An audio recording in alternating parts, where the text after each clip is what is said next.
का? पण तो वाघ पाण्यातून बाहेर येतो आणि काय पाहतोय मित्राचा? त्या वाघाचं रूपांतर वाघिणीत झालं.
आपण लग्न केला होता ते कुणाशी माहितीये का?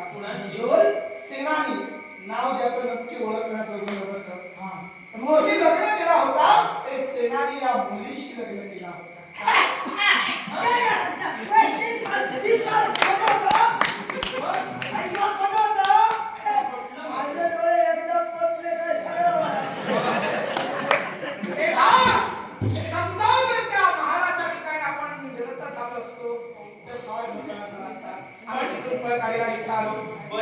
त्या क्षणी फार प्रकार वेगळा घडला.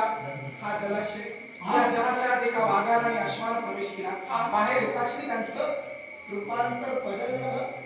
अश्वाची अश्विनी झाली आणि वाघाची वाघे झाली आणि त्यानंतर स्त्री सेनानीचा पुरुष सेनानी झाला. आता असले का तुला माझ्या सोबत आयुष्य घालवायला कधी विरोध करतो. नकार का देत होता या गोष्टीची खात्री आता पडली मला.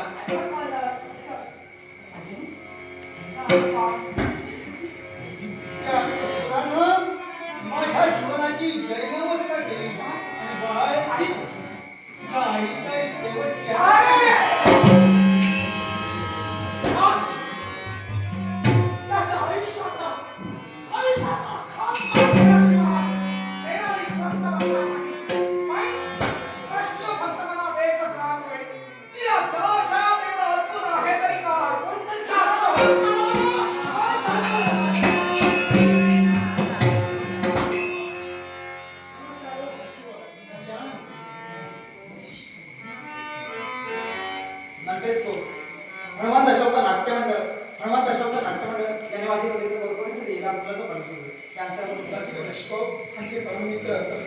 आपल्या गावचे रत्न विविध भूमिकेने मला म्हटल्याप्रमाणे मुरेश्वर सावंतांनी ज्यांना अनेक मोठ्या कंपनी आपल्याकडे ये म्हणतायत दशावतारासाठी, पण तो जात नाही. आपलं उद्दिष्ट म्हणजे गावातला पेटारा आणि गावातले सगळे कलाकार आपल्याला धरून चालतो. तो आमचा मित्र बबलू मेस्त्री असतो. माझ्यासाठी लागतो होता विषय बबलू मेस्त्री असे म्हणतो. आम्हाला गणपती गजानन त्याला उदंड आयुष्य.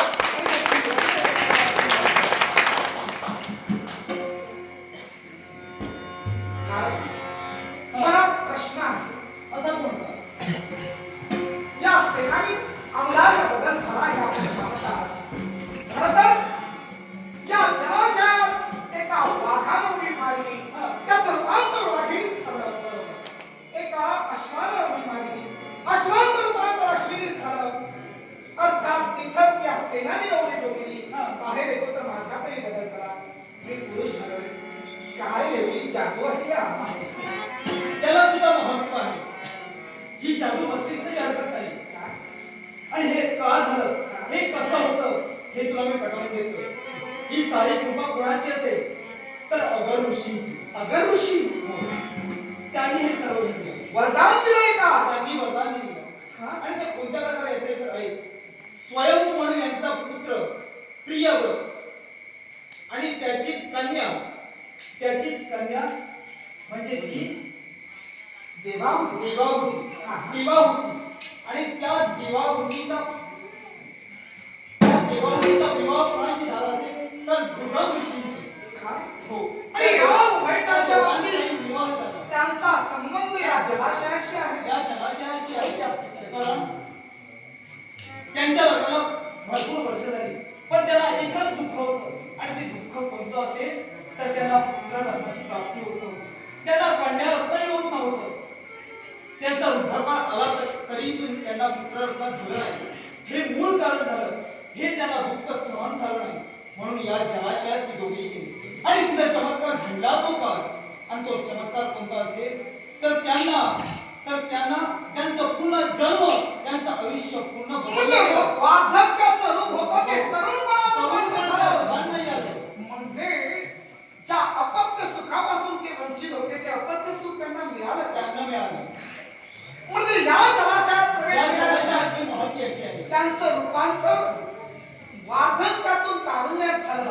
म्हणजे जो व्यक्ती जी मनोकामना जो घटक आपल्या मनोकामना आपल्या मनात धरून या जलाशयात प्रवेश करतो त्या मनाप्रमाणे त्याचं घडून येतं. त्याप्रमाणे या सेनानीने आपल्या मनात उद्दिष्ट केलं होतं की मला पुरुष बनायचं होतं. मी उडी मारली, पुन्हा बाहेर आलो, मी पुरुष झालो. तेव्हा अगर ऋषीने दिलेलं हे वरदान म्हणून कसंही असो नियतीच्या मनात होतं तेच पण आज वशिष्ठ मुनींवरती आज आलेलं संकट काय ते संकट दुरावस्त केलं पाहिजे. कोणी संकट आली नाही. वातावरण होण्याचं सम्राट अरे म्हणजे माझ्या आईचा शेवट